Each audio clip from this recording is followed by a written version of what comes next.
La femme de mon frère m'a jeté son eau au visage. Pendant le brunch, tes enfants m'ont dévisagé. Apprends-leur les bonnes manières. Maman a hoché la tête. Elle a raison. Tes enfants sont gênants. J'ai essuyé mon visage, je n'ai rien dit, et je suis partie. Ce soir-là, j'ai fait une pause. Le prêt familial de 1 850 $ par mois que j'accordais à ma sœur depuis 4 ans.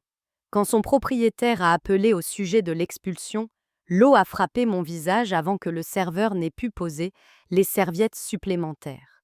Pas une éclaboussure par accident non plus. Un verre plein le genre avec trop de glaçons et un quartier de citron jeté à travers la table du brunch, de sorte qu'il a trempé mes cheveux, ma chemise et le carnet de croquis que mon fils coloriait. Tes enfants m'ont dévisagé, a dit la femme de mon frère assez fort pour que toute la terrasse se taise. Apprends-leur les bonnes manières. La fourchette de ma fille a cliqueté contre son assiette. Ellie s'est figé le crayon toujours à la main. Il m'a regardé comme s'il me demandait si c'était de sa faute. Je n'ai pas crié. Ma gorge s'est nouée et mes mains sont devenues bizarrement froides. Le serveur rôdait, les yeux écarquillés. Mon frère regardait partout sauf dans ma direction.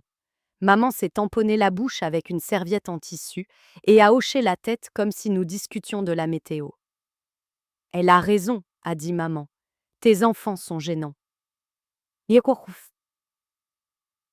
J'ai attrapé la pile de serviettes en papier. Le genre bon marché qu'ils gardent dans un distributeur noir avec des sachets de ketchup. Mes doigts tremblaient. J'ai tapoté mon visage et le haut du dessin d'Ellie, là où l'eau avait fait baver l'arbre vert pour le transformer en un nuage boueux. Maya fixait ses yeux brouillés et n'a pas dit un mot. Elle sait qu'il ne faut pas parler quand grand-mère est de cette humeur. Elle l'a toujours su. La terrasse sentait le sirop et le café. Quelqu'un à la table d'à côté a chuchoté. Oh mon Dieu! La façon dont les gens font quand ils veulent aider, mais veulent aussi voir la catastrophe. Je suis désolée, a chuchoté Ellie. Il a 6 ans. Il dit « Je suis désolé » quand quelqu'un le bouscule à l'épicerie. J'ai ravalé ma fierté face au quartier de citron collé à ma manche. Tout va bien, mon grand, ai-je dit doucement. J'ai fait un signe de tête au serveur et j'ai marmonné. Pouvons-nous juste avoir l'addition? Nous n'avons même pas encore commandé les crêpes, a dit maman, comme si cela réglait la question. J'ai glissé de l'argent liquide sous le petit dossier noir assez pour couvrir nos omelettes et les chocolats chauds dont les enfants se faisaient une joie. J'ai glissé le dessin humide d'Ellie dans mon sac. Maya a reculé sa chaise sans la faire grincer. Personne ne s'est levé pour m'arrêter. Personne n'a dit que ça allait trop loin. Kayla a ajusté ses lunettes de soleil et a vérifié son téléphone. Mon frère ne me regardait toujours pas. Maman a plié sa serviette en un carré parfait et a dit « Tu fais une scène ». J'ai essuyé l'eau de mon menton, j'ai pris les 2 enfants par la main et nous sommes partis. J'ai 38 ans. Je vis à Tacoma dans l'État de Washington. Je dirige une unité de soins infirmiers dans un hôpital de taille moyenne. C'est un travail stable avec de bons avantages, beaucoup d'heures supplémentaires que je ne devrais pas faire mais que je fais souvent. Je suis mariée à Ben, qui est électricien, et le genre d'homme qui ramène à la maison des vis de rechange dans ses poches comme si c'était des trésors. J'ai 2 enfants. Maya a 9 ans, elle est calme et observatrice. Ellie a 6 ans, il n'est que cœur. Nous avons adopté Ellie via une famille d'accueil quand il avait 3 ans. Il est arrivé chez nous avec un sac de vêtements dépareillé et un mot qui disait simplement « Il aime les trains ». Ma famille n'a jamais totalement accepté Ellie. Ils ne disent pas les mots qu'ils voudraient dire, mais cela transparaît. Il n'est pas vraiment comme ces 2-là, a dit ma mère une fois, en montrant du menton les filles. De mon frère, pendant qu'Ellie et Maya construisaient un château en Lego sur le tapis. Ils ne nous ressemblent pas. Elle l'a dit pendant que j'installais le nouveau routeur que j'avais payé parce que leur ancien perdait sans cesse le Wi-Fi. L'argent a été mon langage de l'amour parce que c'était le seul que tout le monde acceptait. Ça a commencé modestement. Une facture Internet de 4,29 $, 4,99 pour mes parents, parce que c'est compliqué en ligne. Puis, $780 pour un jeu de pneus pour le camion de mon frère parce qu'il ne pouvait pas risquer de manquer le travail. Puis $4200 pour la terrasse de mes parents afin que papa ne tombe pas parce que mon frère avait promis de la construire si je payais les matériaux.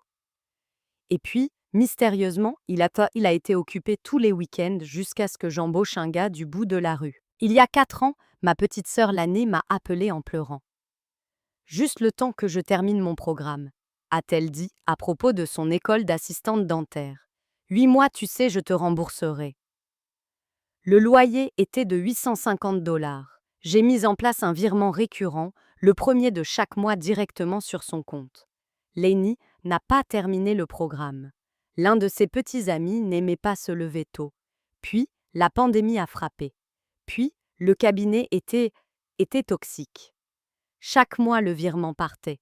Chaque mois, elle promettait de se remettre sur les rails. J'ai gardé une petite note dans mon téléphone avec le total, parce qu'une part de moi est toujours une infirmière en soins intensifs qui trace tout. $850 fois 48 mois égale $40 800. Je n'ai jamais montré ce chiffre à personne. J'avais l'impression que le dire à voix haute me ferait paraître stupide. J'ai payé pour des choses qui, je pensais, nous feraient nous sentir comme une famille. Des passes pour le zoo, pour tous les cousins. $420 pour le forfait avec le carrousel, parce que ça fera des souvenirs. Ces passes sont arrivées avec les noms de tout le monde imprimés, sauf celui d'Ellie. Ils ont dit qu'ils ne pouvaient mettre que 5 noms. Maman m'a dit que c'était un mensonge. Je savais que c'en était un, mais je ne me suis pas battue. J'ai tendu la carte en plastique vierge à Ellie, et je lui ai dit que ça n'avait pas d'importance, parce qu'il pouvait être tout ce qu'il voulait. L'été dernier, j'ai versé un acompte de $200 pour une maison de plage, pour une grande semaine en famille. Tu es géniale, sœurette, m'a envoyé mon frère par texto avec une série de mains en prière. À la maison, mes enfants ont dormi sur un matelas gonflable dans le salon, pendant que les filles de mon frère avaient la chambre à lit superposée avec la fresque de l'océan. Le jour des cousins, ils ont emmené tous les petits-enfants au parc d'attractions, et d'une manière ou d'une autre, ont oublié de réveiller les miens. J'ai trouvé les bracelets dans un sac de course, sous une chaise. Il n'y avait que 6 passes. Maman a dit qu'il y avait 8 enfants. Personne ne m'a regardé dans les yeux. À Noël, les filles de mon frère ont déballé des iPads. Maya et Ellie ont eu un jeu de société, auquel il manquait la moitié des pièces. Nous faisons simple cette année, m'a dit maman, et j'ai souri si fort que ma mâchoire m'a fait mal. J'ai quand même apporté le jambon de 9 livres et le chariot roulant de biscuits, parce que je le fais toujours. J'ai fait des chèques, j'ai commandé des choses, j'ai réservé des locations. Je croyais que si je continuais à être présente, ils verraient mes enfants comme je les vois. La faille a commencé à apparaître quand j'ai dit non 2 fois de suite. J'ai refusé de cosigner un prêt pour le nouveau projet de camion de mon frère. J'ai dit à Kayla que je ne continuerai pas à envoyer $200 par mois pour son cours d'extension de cils après qu'elle ne se soit pas présentée à 3 cours et qu'elle se soit moquée de la professeure dans une discussion de groupe. Elle est jalouse. Maman a dit « Ben doit contrôler l'argent ». Celle-là m'a fait rire. Ben est la seule personne qui m'ait jamais demandé de quoi as-tu besoin pour te sentir bien, et qui le pensait vraiment. Alors quand Kayla m'a jeté de l'eau au visage lors du brunch, parce que mes enfants l'ont regardée après qu'elle s'en soit prise au serveur, il ne s'agissait pas d'eau. C'était 100 petites coupures et une grosse éclaboussure. C'était les passes sans nom, la chambre superposée, le jeu de société, les textos fatigués qui se transformaient en paiements automatiques. C'était maman disant gênant, comme si elle parlait d'une tache sur une nappe. Ils pensaient qu'ils pouvaient agir comme ils le voulaient parce que je paierais quand même. Ils avaient raison jusqu'à ce que ce ne soit plus le cas. Nous sommes rentrés à la maison avec les fenêtres entr'ouvertes, même s'il faisait froid, car l'odeur de citron me donnait envie de vomir. Maya tenait la main d'Ellie sur la banquette arrière et fredonnait le générique de son émission de train préférée. Ben était sur un appel de service. Je lui ai envoyé un texto. Nous sommes partis du brunch. Je t'expliquerai plus tard. Il a renvoyé un cœur et as-tu besoin de quelque chose? La réponse était j'ai besoin que mes enfants ne me voient pas humiliée. Mais ce n'était pas quelque chose qu'une quincaillerie pouvait vendre. À la maison, j'ai mis aux enfants des vêtements confortables. J'ai jeté ma chemise au lavage. J'ai posé le dessin d'Élie à plat sur le comptoir avec un verre sur chaque coin pour qu'ils puissent se sécher sans trop gondoler. Nous avons fait du pop-corn. Nous avons regardé un demi-épisode d'une émission de pâtisserie. Et j'ai fait semblant de ne pas voir Maya, qui n'arrêtait pas de me jeter des coups d'œil. Je n'ai pas dévisagé, a-t-elle finalement dit. Je ne savais juste pas quoi faire. Tu n'as rien fait de mal, lui ai-je dit. Aucun de vous deux. Je le pensais sincèrement. Je l'ai ressenti dans ma poitrine comme une nouvelle vérité. J'avais passé des années à expliquer ma famille à mes enfants. Grand-mère est juste comme ça. L'oncle Matt ne réfléchit pas avant de parler et Kayla traverse une période difficile. J'ai vu la forme de cette habitude et je l'ai détestée. Quand les enfants se sont installés avec leurs livres, j'ai pris mon ordinateur portable sur la table de la cuisine. J'ai ouvert le site de la coopérative de crédit. L'écran de connexion a de petites photos de chèvres de montagne. Mes mains tremblaient encore un peu comme si j'avais froid. J'ai entré le code. Ils m'ont envoyé un texto. J'ai cliqué sur virement. C'était là. Ligne 3, virement externe récurrent. L'aîné, D 850 $. Fréquence mensuelle. Prochaine occurrence 1er du mois 8. Heure depuis le compte chèque 5231. 1. J'ai cliqué dessus. La boîte de dialogue dialogue est apparue. Mettre en pause ce virement. Le site le demandait comme si c'était une douce suggestion. Je l'ai fixé et j'ai pensé à Ellie aux os sans nom sur sa carte.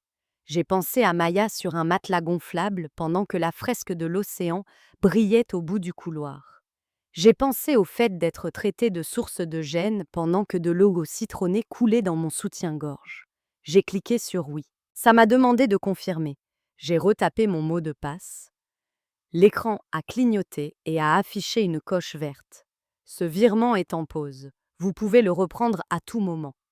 J'ai pris une capture d'écran et je l'ai enregistrée dans un dossier appelé Maison parce que je ne savais pas comment l'appeler autrement et que j'aime mieux ça que famille. Je n'ai pas écrit de grands discours.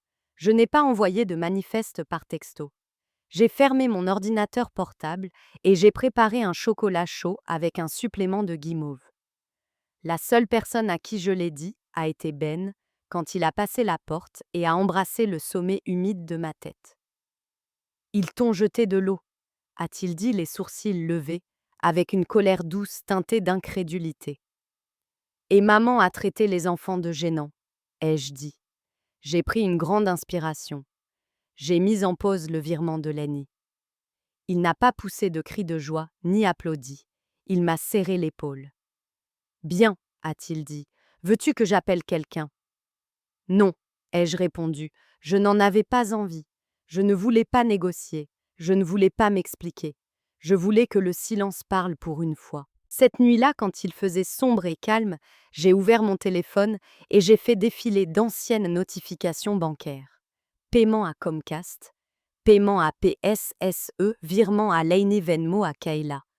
J'ai supprimé le fil de discussion avec la demande de l'esthéticienne de Kayla et je me suis endormie avec la mâchoire desserrée. Le premier texto est arrivé à 7h02. Le premier du mois, au moment où l'argent aurait dû arriver avant que Lani ne se réveille normalement. Un paiement a échoué, a-t-elle écrit, puis « Allô, t'es fâché contre moi ».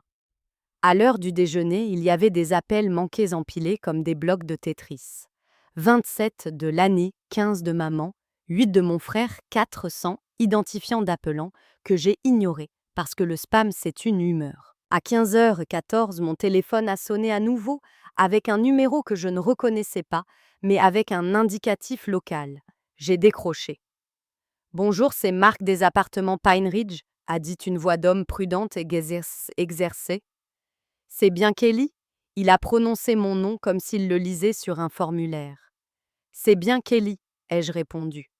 Lainey vous a indiqué comme son garant, a-t-il dit. Non, Ai-je dit calme et ferme. Mon nom figure-t-il sur des documents signés? Une pause. Des feuilles qui se froissent. Elle a écrit que sa sœur s'occupait du loyer, a-t-il dit. Elle m'a donné votre numéro comme contact. Elle a du retard et nous préparons un avis de payer ou de quitter les lieux. J'appelle pour savoir si vous allez régulariser la situation. Je ne le ferai pas. J'ai dit ça sans m'excuser. Je n'ai pas comblé le silence même si chaque centimètre de moi en avait envie.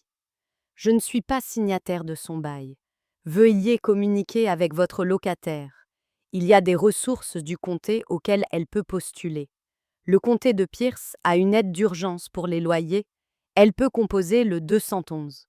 Ils lui donneront une liste. Marc a expiré. D'accord, a-t-il dit. Merci. Bonne chance, ai-je ajouté, parce qu'il n'était qu'une personne faisant un travail difficile. À 16 heures, maman et Matt sont apparus sur mon porche sans envoyer de texto. Ben était dans la cour en train de réparer le loquet du portail et les a vus avant moi. Il a demandé si je voulais qu'il aille l'ouvrir. J'ai dit oui. Il a l'ouvert et s'est appuyé contre le cadre de la porte de telle sorte qu'un homme plus petit y réfléchirait à 2 fois avant d'essayer de le bousculer. Nous devons parler à Kelly, a dit maman en forçant déjà le passage. Ben n'a pas bougé. Elle le sait, a-t-il dit. Elle viendra si elle le veut. Je suis juste là, ai-je dit en m'avançant dans l'entrée. Je les ai laissés voir la maison propre, les chaussures des enfants alignées près du mur, le dessin qui séchait sous un verre sur le comptoir. La preuve du genre de foyer que je gère. Tu ne peux pas faire ça, a dit maman sans même dire bonjour. Ils vont mettre ta sœur à la rue. Son propriétaire a appelé. Tu as toujours aidé. C'est mal d'arrêter maintenant. Tu m'as humilié hier, ai-je répondu. Ma voix n'a pas tremblé. Tu as dit que mes enfants étaient gênants. Elle m'a jeté de l'eau au visage. Matt a levé les yeux au ciel. C'était juste de l'eau. Ne fais pas ton cinéma. Tu punis Lani pour quelque chose que Kayla a fait. En quoi est-ce juste? Je ne punis personne, ai-je dit. Je pose une limite. Je ne financerai pas une famille dont mon enfant ne fait pas partie. Ne joue pas la carte de l'enfant, a dit Matt. C'est Ben qui te met ça dans la tête.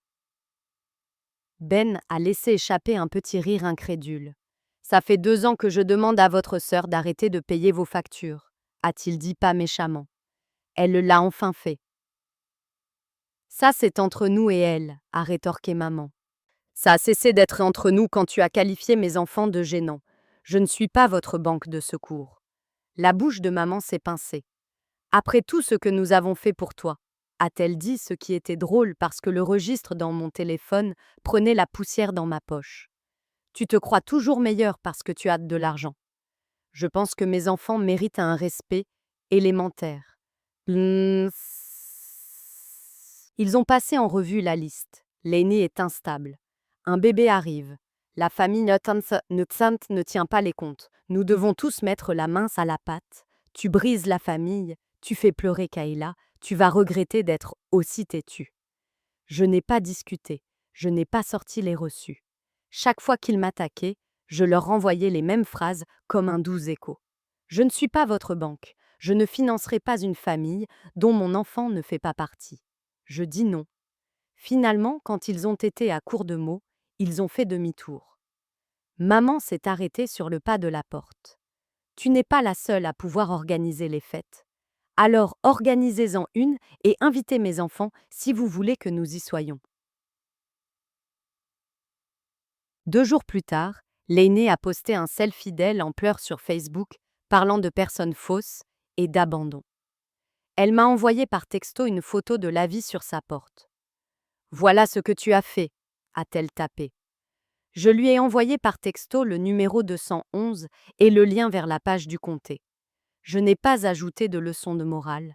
Je ne lui ai pas fait de Venmo. Elle m'a renvoyé 10 émojis doigts d'honneur, puis m'a bloqué, puis m'a débloqué pour demander si elle pouvait venir loger, juste pour un mois. Je lui ai dit non. J'ai envoyé le numéro d'un refuge pour femmes qui propose des séjours de courte durée. Elle a dit que je voulais la mort de son bébé. J'ai mis mon téléphone sur ne pas déranger. Le plus surprenant, c'est de voir qui m'a contacté. Ma cousine Tasha, qui a toujours été à moitié présente et à moitié absente lors des réunions de famille, m'a appelée. C'était vraiment n'importe quoi, a-t-elle dit dès que j'ai décroché. J'ai dit à tante Linda que je n'amènerais pas mes enfants dans les parages si elle parlait comme ça des tiens. Elle m'a dit de me mêler de mes affaires, alors je suis partie. La sœur de Ben a déposé un plat d'enchilada et un mot qui disait « Tu n'es pas folle ». La mère de la meilleure amie de Maya a envoyé un texto « Si tu as besoin d'emprunter une grand-mère pour la fête des grands-parents à l'école, ma mère adore ce genre de truc. » Maya l'a entendu et a souri, comme si on venait de la soulager d'un port. Lenny n'a pas été expulsée ce mois-là. Maman et Matt ont payé son loyer avec des frais de retard et 52 textos expliquant à quel point j'étais ingrate. Nous gardons les reçus, a écrit maman comme si c'était une malédiction. Bien, ai-je pensé. Faites le calcul. 2 semaines plus tard, nous avons fait notre propre brunch. Pas un restaurant, juste ma petite cuisine, avec son parquet éraflé et une plante qui refuse de mourir peu importe ce que j'oublie de faire. Ben a préparé des crêpes jusqu'à ce que la maison sente le beurre noisette. J'ai mis la table avec les assiettes bleues que nous avons eues dans un vide-grenier. J'ai sorti le même pichet en verre qui m'avait été renversé dessus rempli d'eau et de tranches de citron parce que je refusais d'avoir peur de l'eau. J'ai placé 2 chaises supplémentaires au bout de la table, pas vraiment comme une invitation, plutôt comme pour garder la place pour l'idée que les gens pourraient choisir d'être meilleurs et prendre place s'ils le voulaient. Personne n'est venu les occuper. Ce n'était pas grave. Tasha s'est présentée avec ses 2 garçons et une barquette de fraises de supermarché. Ma nièce Abby m'a envoyé un texto. « Est-ce que je peux venir ? Maman est en colère, mais je veux voir Maya. » Et puis elle est apparue avec une brique de jus d'orange et un sourire timide. Nous nous sommes serrés autour de la table et avons fait passer les assiettes. Eli a raconté une blague qui n'avait aucun sens et tout le monde a ri parce que le rire est gratuit et bienveillant. Après avoir mangé, Maya m'a apporté un nouveau dessin. 4 silhouettes se tenant par la main sous un soleil de travers. Elle avait écrit « maison » en lettres majuscules soignées et avait ajouté notre chat qui ressemblait à une patate avec des moustaches. « Est-ce que je peux l'accrocher sur le frigo ?» a-t-elle demandé, comme si elle ne connaissait pas déjà la réponse. Je l'ai scotché en plein centre, au-dessus des aimants pour les bulletins scolaires et de la liste des contacts d'urgence. Je suis restée là un instant et je l'ai juste regardé. J'ai touché l'endroit sur ma joue où l'eau avait frappé 2 semaines plus tôt. Je n'ai rien senti, juste ma peau. Ben a versé de l'eau du pichet dans les verres de tout le monde. Eli a levé son gobelet comme il l'avait vu dans les films. Aux bonnes manières, a-t-il dit solennellement. Et puis il a grimacé inquiet d'avoir dit quelque chose de mal. J'ai trinqué mon verre contre le sien. À cela, ai-je dit, à ici. Les enfants ont trinqué aussi, les tranches de citron flottaient. Personne n'a rien jeté. Plus tard, j'ai plié le linge pendant que les enfants construisaient un fort dans le salon. Les chaises vides sont restées au bout de la table jusqu'à ce que je les repousse contre le mur. Pas un mémorial, juste des meubles. Le téléphone est resté sur le comptoir face vers le bas silencieux. Le virement en pause et c'est resté sur mon compte comme une petite île d'argent que je n'avais pas promis de donner. Je ne peux pas acheter ma place dans une version de famille qui ne veut pas de mes enfants. Je peux payer pour des crêpes dans ma propre cuisine. Je peux accrocher un dessin sur mon propre frigo. Je peux apprendre à mes enfants que l'amour ne se mesure pas à ce que l'on est prêt à avaler, ni à quel point notre chemise est mouillée avant que l'on ne parte. Quand j'ai lavé le chemisier du brunch, l'odeur de citron avait disparu. Il est ressorti propre. Je l'ai accroché dans le placard et j'ai fermé la porte. La prochaine fois que ma mère m'appellera pour dire que nous faisons le dîner du dimanche, je lui demanderai pour qui c'est.